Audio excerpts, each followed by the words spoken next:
I guess, as much of a full view that you can give us, because, you know, as someone who doesn't have any, like, as far as I know of lineage coming from Nigeria, because, you know, I don't know, but not having that direct connection, you know, I can empathize, but I personally cannot feel what you're feeling. You know what I mean? So give me the experience of where it can connect to me. And like when I was a younger kid, I haven't been to Nigeria since I was about 6 years old. So, you know, but I still have a very like vivid memory of like when I went and like what I encountered there and stuff like that. So like Anu said, and like Anu almost said, like it's hard living out there. You know what I'm saying? You know, it's not a lot of resources for everybody there, especially with how many relatives you have there. My mom has my mom has 11 siblings, and about 8 of them are in Nigeria. So it's only her here, and then my aunt, she's in Boston with my grandma, and then I have another one out in London, but the rest are in Nigeria. And she just tells me every day about how like hard it is for her siblings, you know, just to go through everyday lifestyle of just living around and just trying to make a living out there. You know, like you said, there's a finite number of resources, you know, for the amount of people that are there, and it's not easy at all, you know. And my siblings or my mom's siblings, they tell me all the time. They give me calls and be like, man, I wish I was out there in America. You know, I have a better chance out there. It's a, you know, better chance of living. As much shit that's going on right now, they still would prefer to come out here than stay over there. Mm-hmm. You know? If we have a car that we're not of use, you know, we have a big family here. So if we have like a smaller car or a car that's not of use anymore, they will go and give it to relatives in Nigeria, you know, stuff like that to help it help their lives, you know, be easier as they go on, you know, because it's very hard out there. But yeah, like y'all said, you know, it's not easy for relatives. If relatives rather be over here than there, then that's telling you something, you know. I'm very grateful to even live in America. Like, I don't want no one to ever take living here for granted ever, because even if you try to live in Nigeria, like if you're not like known or you know people out there, it's gonna be real hard, really hard. Like that's even like me telling someone like they saying they want to travel to Nigeria. I'm like, do you know people there? Like, do you know how much or what you need to spend, like the currency of changing and stuff? I make sure that they know all those other stuff, because being out there, if you're if you're a local, you'll be born rushed from other people.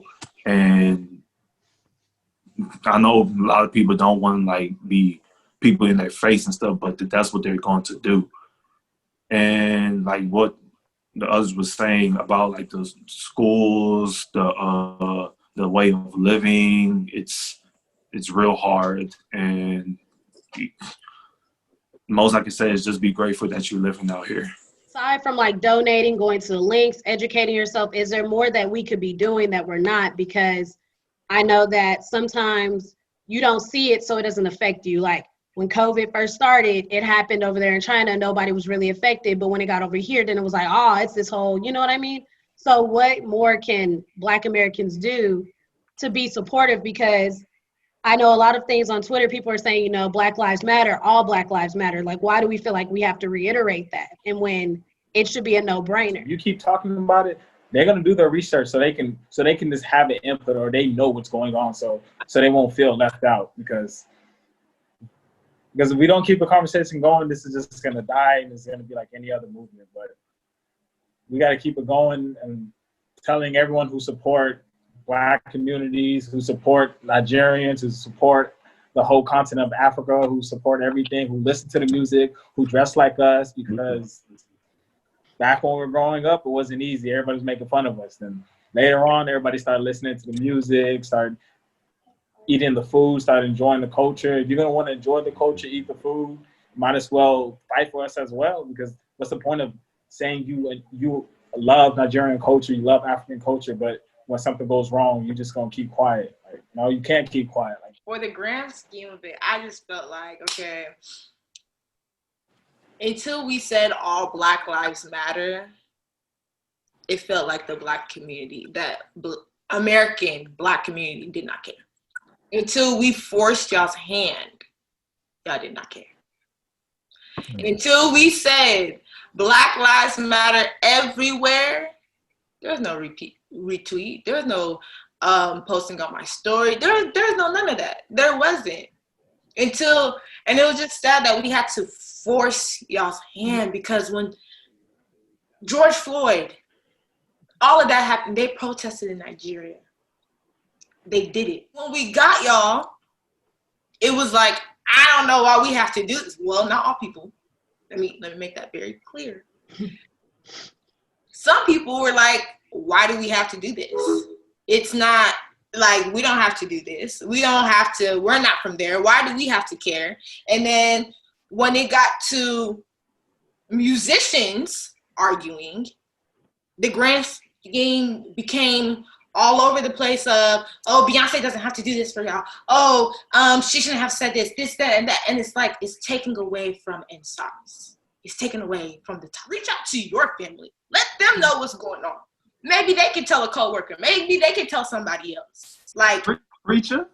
just keep it going. That's all we ask for. Help us. You know, whatever you're from, you know, we're all Black. You know, we all look the same or have the same skin color or some variation of the color, you know.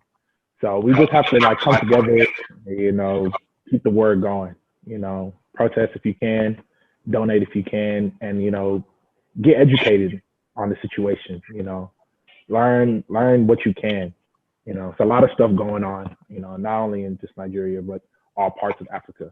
So, you know, you don't have to just settle on knowing one thing and sticking to that one point of view, you know, get educated, broaden your scope to know all that's going on, you know, and be informed. Don't be afraid to ask questions.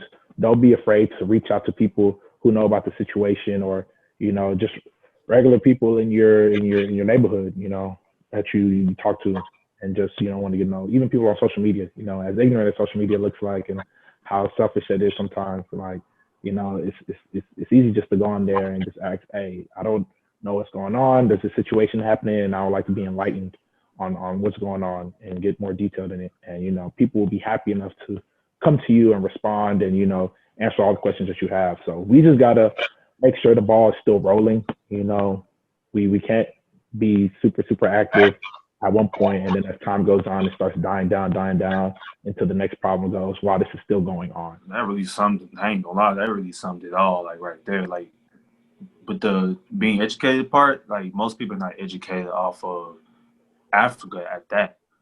Going with the movement and asking, just like what Pat said, ask. Like, it's not hard just to ask, oh, what does this mean? Oh, why are they doing this? Oh, why do I need to donate? It's nothing really hard about just helping each other out, even with the Black community. Even like, I know a couple of Hispanics, they even posted on their thing. They got educated. So if everybody can just come together, and that's really we all ask for, just come together. Yeah, and I want to just like say one quick thing. This shouldn't be like, this topic at hand and what's going on and how everybody looks at it shouldn't be a divide. Like, we shouldn't look at it as, we know, oh, this certain group of people have their own problem, but we have our own issues, so we have stuff to worry about and we can't help them.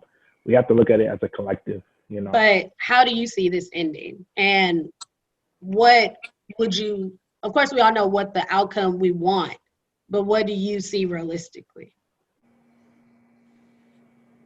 Oh, wow, not all at once. Not all at once. I mean, it's a hard question to answer, honestly. You know, like you said, we all know what we want. You know, we want the shit to stop, obviously. You know, we want everybody to come together, everybody to live happy, peaceful world and all that stuff. But of course, that's not going to happen overnight, at least. You know, like you said, this is a problem or a situation that's going to be tended over for years and years and years. You know, this isn't something that could be done and fixed by the end of 2020. You know, this is something that, you know, we're going to have to come together. Of course, we're going to need change in the, of course, the Nigerian government. Like, these old heads got to go. You know what I'm saying? These old heads been here for forever. You know, we need a new outlook, a new input, a new voice, you know, in these type of situations. We all know that, like, Nigerian adults, they're never wrong. That's how the government feels. Like the government feels like he's doing no wrong to the people. Like every adult, like even if they're wrong, like they will try everything in their power to convince you that they're correct, or they'll just raise their voice and start arguing like they're right, but knowing they're in the wrong. So it's like, we just need the government to this. Once the Nigerian government realizes that they're in the wrong, that stealing money from people, innocent people, like who actually need the fundings, like once they realize that they're wrong, then that's when some change is gonna happen. Because right now, it's like Pat said, like we don't know. Like it's hard. I definitely feel like it's gonna end out in war. That's just there's no way getting past it, because even in history, you have your independence because you went through war. Besides Nigeria and all the other African countries, because, you know, England came, they got all our resources and they decided, oh, I'm a dip. They didn't have to end the war then. But like in all these great countries, the way they got their freedom, the way they got things to work was through war. And I feel like that's what it's gonna have to come to.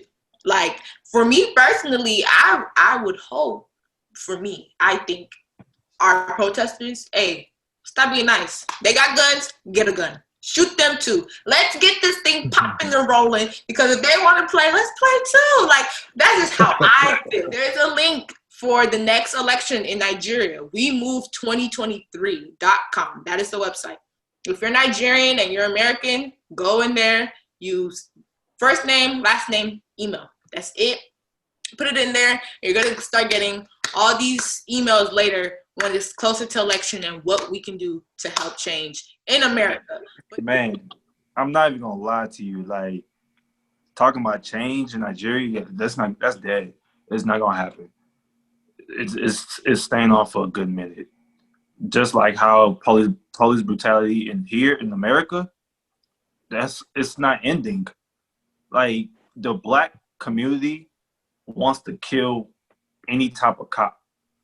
And so literally in Nigeria, if those pedestrians like have guns, they'll literally kill any type of cop that's out there.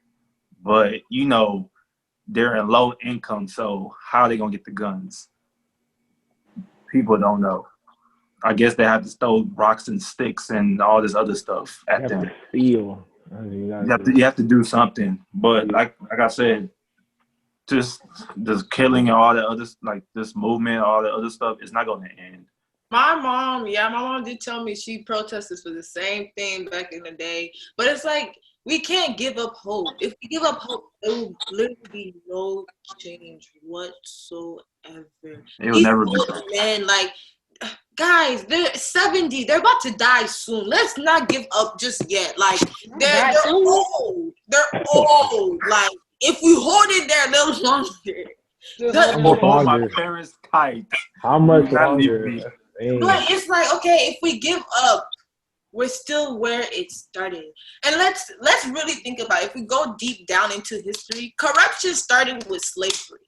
Yeah. But let's not act like the white people just came and collected the Black folks in shackles and chains. No, they paid our people. That's where the corruption started. They paid our people to go and get other poor people to send them to the other places. That's where corruption started. Yeah. The white people gave us corruption. The white people gave us corruption. So it's like, that's what they learned. That's the first thing the new country, the new land, someone pale came to you and said, give me money so I can sell your people. This is where it started from. I also want to say, just thank y'all for coming and thank y'all for like actually taking time. Y'all didn't have to do this, but I appreciate y'all for doing it. Bye. Bye.